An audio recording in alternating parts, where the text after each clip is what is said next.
c'est d'énergie éolienne, oui. Oui. Oui. Oui. C'est avec les non plus petits. Hein. Avec Bah, je sais pas, les éoliennes pour. Ah, vous voulez dire avec des grandes pales, etc. Oui. Ah non, ça ressemble pas du tout à ça. Pas du tout. C'est un arbre. C'est un arbre à vent.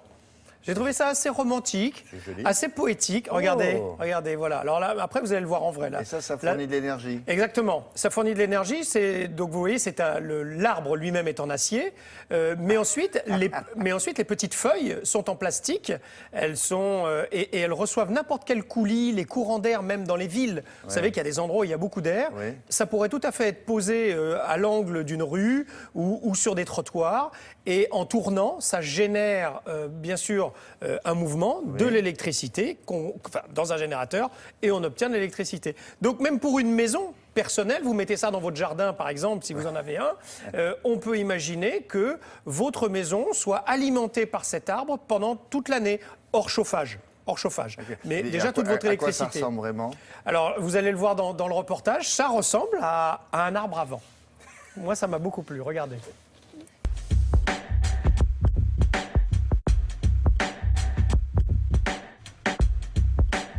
Un jour sans vent, je me promenais dans un square et je voyais les arbres dont les feuilles bougeaient et il n'y avait pas du tout d'air. Et je me suis dit, tiens, si on recueillait l'énergie de ce façonnement, peut-être que si on multipliait toutes les feuilles, on arriverait à une puissance intéressante.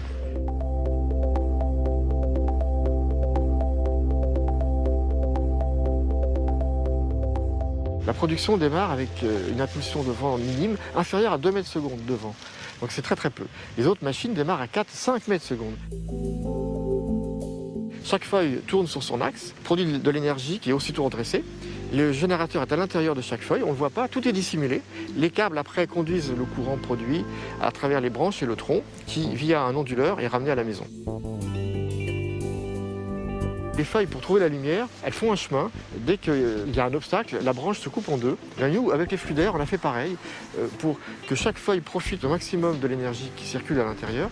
Dès qu'on a rencontré un obstacle, on coupait la branche en deux et on positionnait les feuilles de sorte qu'elles soient le mieux exposées. On a mis un petit processeur dans chaque feuille, comme dans un téléphone portable, un microcontrôleur, aide la feuille à comprendre comment se comporter pour extraire la puissance du vent, qu'elle perçoit, elle, en fonction de sa position dans l'arbre.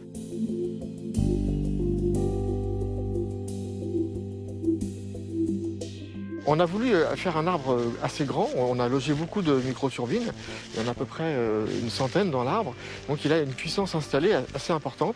Un seul arbre, mais en autonomie une maison de 125 mètres carrés pour 4 personnes, tous les besoins électriques, donc c'est quand même significatif, c'est pas un gadget. On voulait vraiment apporter un service électrique en apportant une solution de proximité, belle, silencieuse, ça ne fait absolument aucun bruit.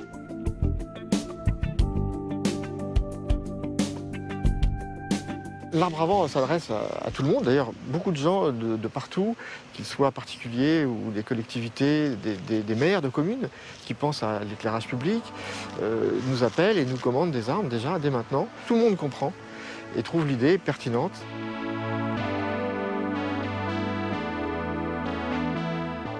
Mais c'est grand. Ça peut être très grand. Ah en non, fait, là, vous le composez, vous le composez un peu comme vous voulez. Si vous voulez rajouter des feuilles, vous pouvez. Vous le verrez bientôt parce qu'au mois de février, pour faire le buzz, comme on dit, il sera sur la place de la Concorde. Il y en aura un. Il y en a un tout seul. Oui, un tout seul. Il vaut mieux les grouper parce que c'est de...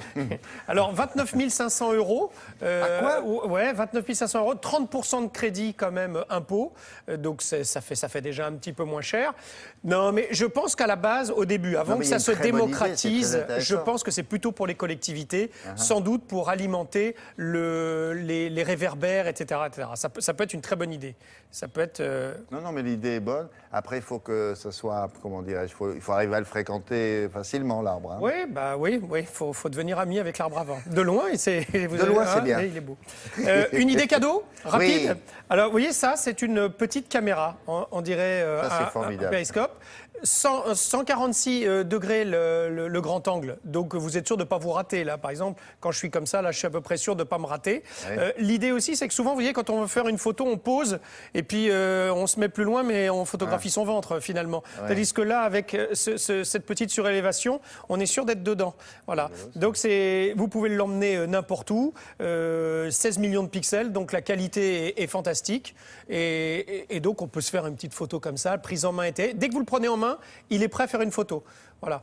Donc, soit vous mettez une carte dedans et vous avez les photos et vous revenez avec, soit vous communiquez en Bluetooth avec votre smartphone et vous pouvez voir ce que vous êtes en train de filmer. Ça coûte cher, ça ? Ou ça vaut 230 €, sans aucun accessoire. Ah, c'est déjà un cadeau. Ah, bah oui, c'est un beau cadeau. Bah oui, oui. Non, mais ça, c'est un beau cadeau. Ils ont et droit puis, à vous faire non, pas vous faire, à vous proposer. Exactement. Chacun. Non, sinon, on ne pourra pas vous faire à tous. Ben non. La revue de presse de Patrice Ramden, il est là. Allons-y.